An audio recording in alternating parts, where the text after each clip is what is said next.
The child was dressed as a boy, and its features were so beautiful they would be called most lovely, whether in a boy or girl.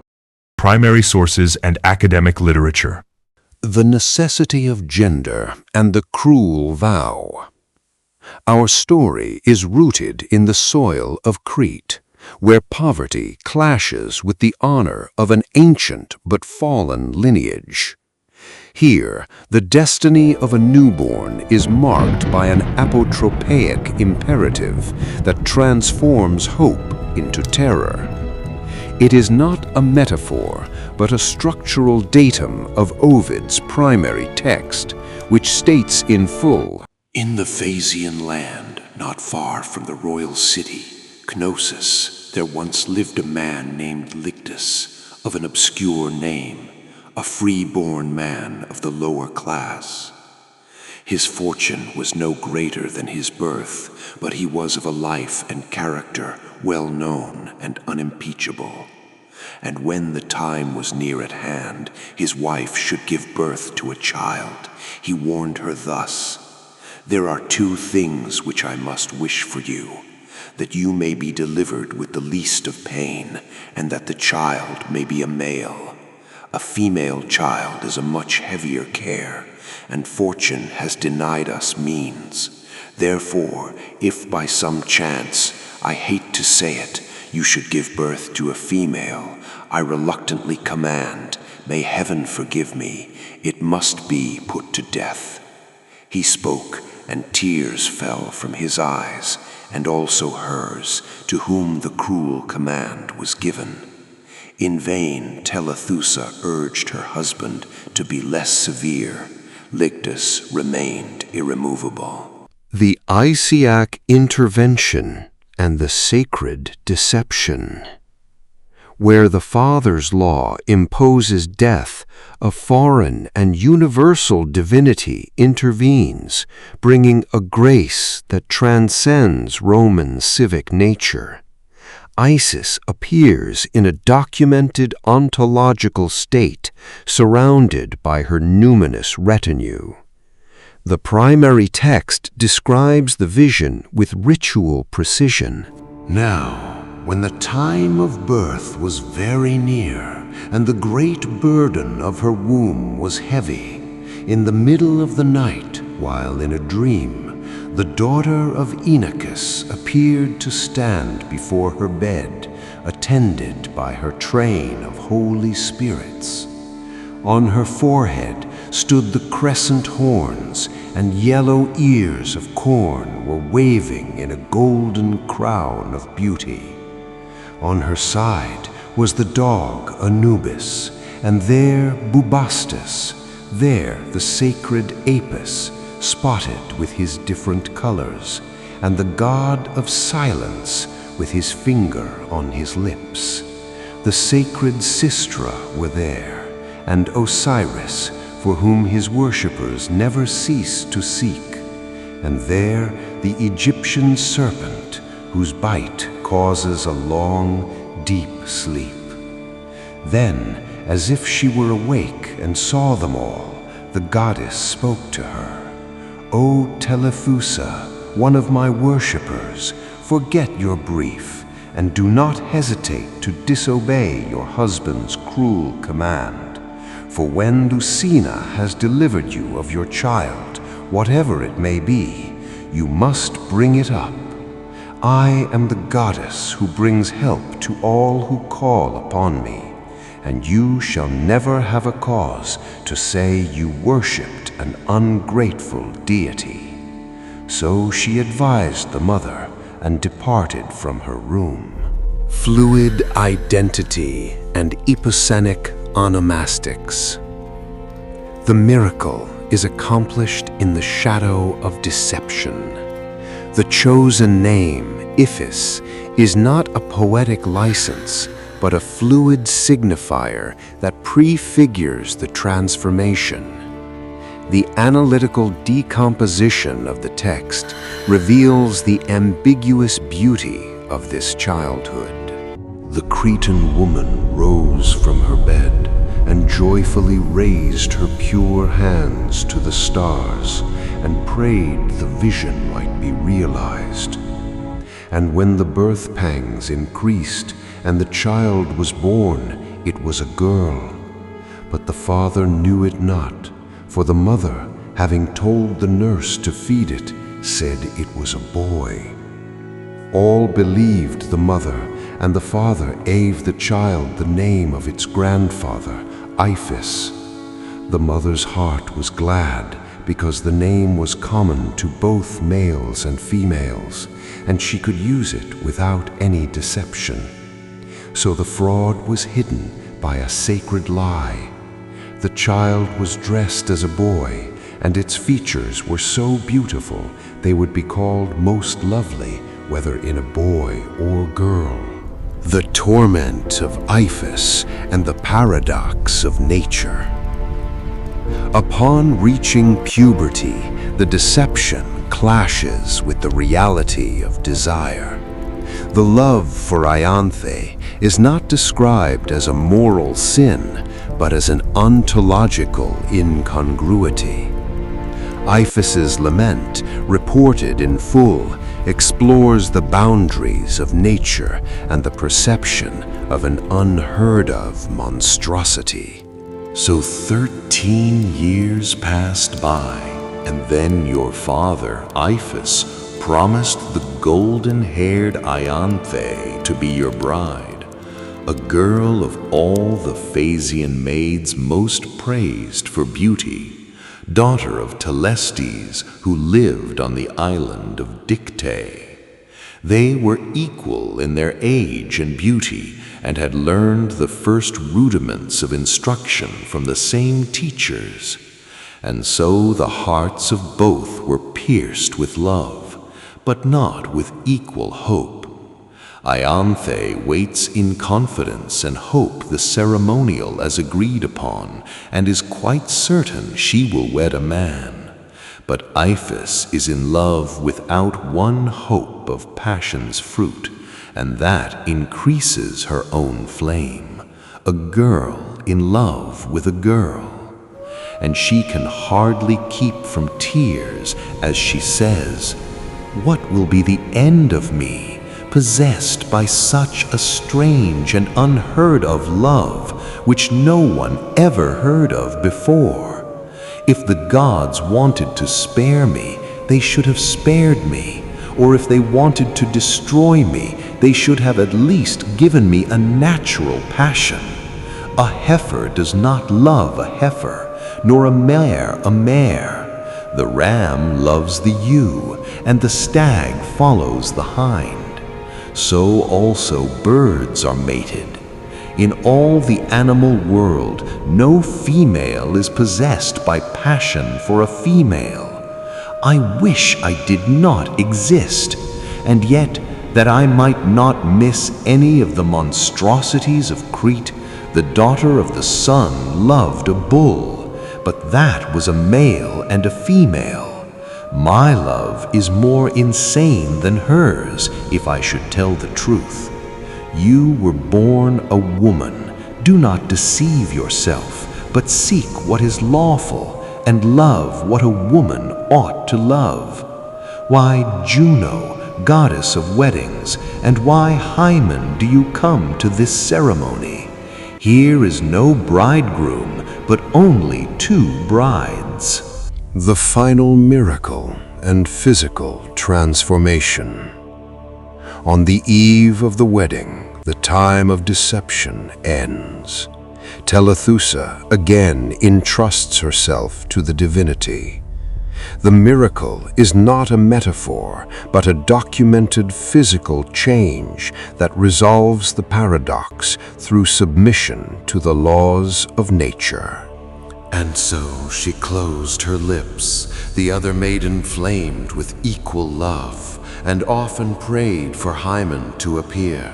But Telethusa, fearing that event, the marriage which Ianthe keenly sought, procrastinated, causing first delay by some pretended illness, and then gave pretense of omens and a vision seen, sufficient for delay, until she had exhausted every avenue of excuse, and only one more day remained before the fateful time. It was so near at hand. Despairing then of finding other cause which might prevent the fated wedding day, the mother took the circled fillets from her own head and her daughter's head, and prayed as she embraced the altar, her long hair spread out upon the flowing breeze, and said, "O Isis, goddess of Paratonium, the Mariotic fields, Pharos and Nile of 7 horns divided, O give help, goddess of nations, heal us of our fears. I saw you, goddess, and your symbols once, and I adored all, the clashing sounds of Sistra and the torches of your train, and I took careful note of your commands, for which my daughter lives to see the sun, and also I have so escaped from harm. All this is of your counsel and your gift. O pity both of us, and give us aid." Tears emphasized her prayer. The goddess seemed to move. In truth, it was the altar moved. The firm doors of the temple even shook, and her horns, crescent, flashed with gleams of light, and her loud sistrum rattled noisily. Although not quite free of all fear, yet pleased by that good omen, gladly the mother left the temple with her daughter Iphis, who beside her walked, but with a lengthened stride. Her face seemed of a darker hue, her strength seemed greater, and her features were more stern. Her hair, once long, was unadorned and short. There is more vigor in her than she showed in her girl ways. For in the name of truth, Iphis, who was a girl, is now a man. Make offerings at the temple and rejoice without a fear. They offer at the shrines and add a votive tablet on which this inscription is engraved. These gifts are paid by Iphis as a man, which as a maid he vowed to give. The morrow's dawn revealed the wide world. On the day agreed, Venus, Juno, and Hymen all have met our happy lovers at the marriage fires, and Iphis, a new man, gained his Ianthe. The Greek variant, Leucippus and the Piety of Leto. For philological completeness and total integrity, we integrate the version by Antoninus Liberalis, which preserves the Greek tradition of Nicander of Colophon, focusing on ritual and social crisis. 17. Leucippus. Nicander tells this tale in the 2nd book of his Metamorphoses. Galatea, daughter of Eurytius, who was son of Spartan, married at Phaestus in Crete, Pandion's son, Lamprus, a man of good family but without means. When Galatea became pregnant, Lamprus prayed to have a son, and said plainly to his wife that she was to expose her child if it was a daughter. When Lamprus had gone off to tend his flocks, Galatea gave birth to a daughter. Feeling pity for her babe, she counted on the remoteness of their house and, backed by dreams and seers telling her to bring up the girl as a boy, deceived Lamprus by saying she had given birth to a son, and brought the child up as a boy, giving it the name Leucippus. As the girl grew up, she became unutterably beautiful. Because it was no longer possible to hide this, Galatea, fearing Lamprus, fled to the sanctuary of Leto and made many a prayer to her that the child might become a boy instead of a girl, just as had happened to Caenis, daughter of Atrax, who by the will of Poseidon became Caeneus the Lapith. So also Tiresias changed from man to woman because he had encountered and killed two snakes that had been mating at a crossroads. He changed again from woman back to man by killing another serpent. Hypermestra had frequently sold her body in the form of woman for a fee, becoming a man to bring food for her father, Ethon. The Cretan Cyproetes had also been turned into a woman for having seen Artemis bathing when out hunting. Leto took pity upon Galatea for her unremitting and distressed prayers, and changed the sex of the child into a boy's. In memory of this change, the citizens of Phaestus still sacrifice to Leto the grafter, because she had grafted organs on the girl, and they give her festival the name of Ecdysia, stripping, because the girl had stripped off her maidenly peplus.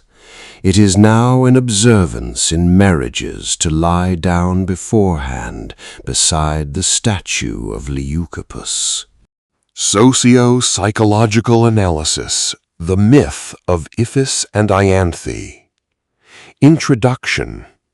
The myth of Iphis and Ianthe, primarily preserved in Ovid's Metamorphoses, Book 9, and the Greek variant of Leucippus by Antoninus Liberalis, offers a profound exploration of gender identity, social conditioning, and the intersection of divine intervention with human desire. This analysis examines the narrative through a socio-psychological lens, focusing on the constructs of patriarchal law, gender dysphoria, and the naturalization of queer desire in antiquity.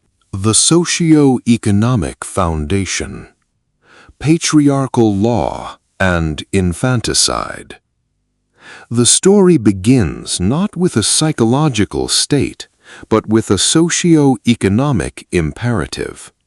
Lygdus, a man of lower class, commands his wife Telethusa to expose the child if it is female.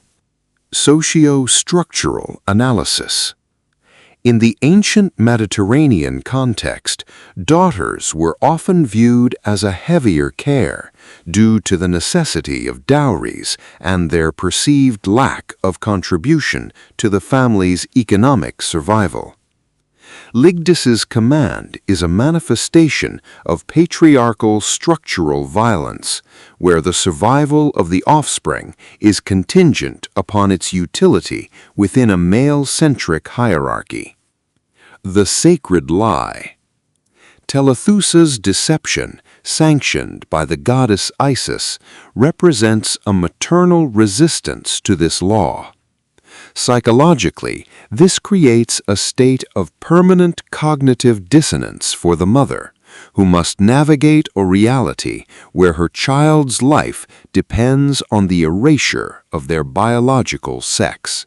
Psychological depth, Iphis, and the experience of gender dysphoria. Unlike many other Ovidian transformations, which are sudden or external, the story of Iphis provides a rare glimpse into the internal psychological state of the protagonist. The fluid signifier. The name Iphis is epicene, gender-neutral. This onomastic choice functions as a psychological bridge, allowing the character to inhabit a liminal space between boy and girl. Internalized conflict. As Iphis reaches puberty and falls in love with Ianthe, the text describes a profound sense of ontological incongruity. Iphis's lament, "A heifer does not love a heifer," reflects the internalization of social norms regarding natural desire. Scholars like K.R. Moore identify this as one of the earliest literary depictions of gender dysphoria, the distress caused by the mismatch between one's biological sex and their perceived or assigned gender identity. The monstrousness of desire. Iphis perceives her love for Ianthe as strange and unheard of, comparing herself to Pasiphae, who loved a bull. This comparison highlights the psychological weight of social taboo.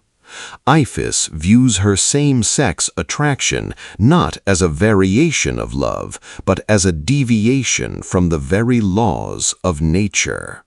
Divine intervention as a resolution of social paradox.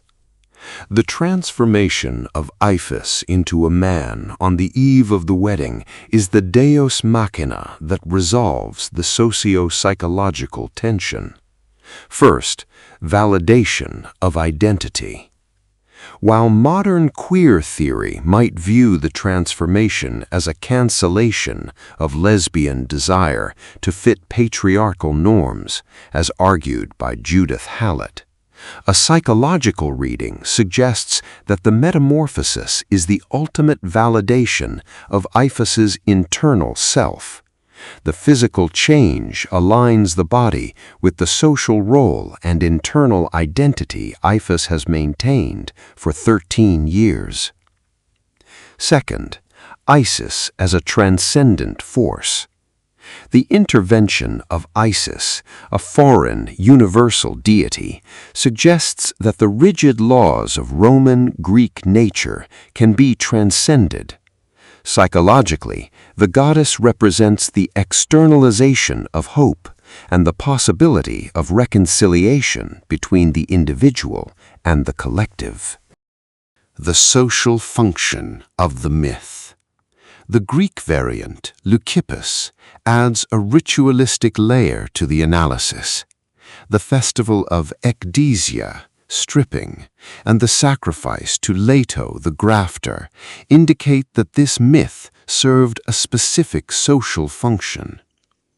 Ritualized transition. The myth provides a framework for understanding the transition from childhood to adulthood. The stripping of the maidenly garment symbolizes the shedding of an old identity. Cultural safety valve.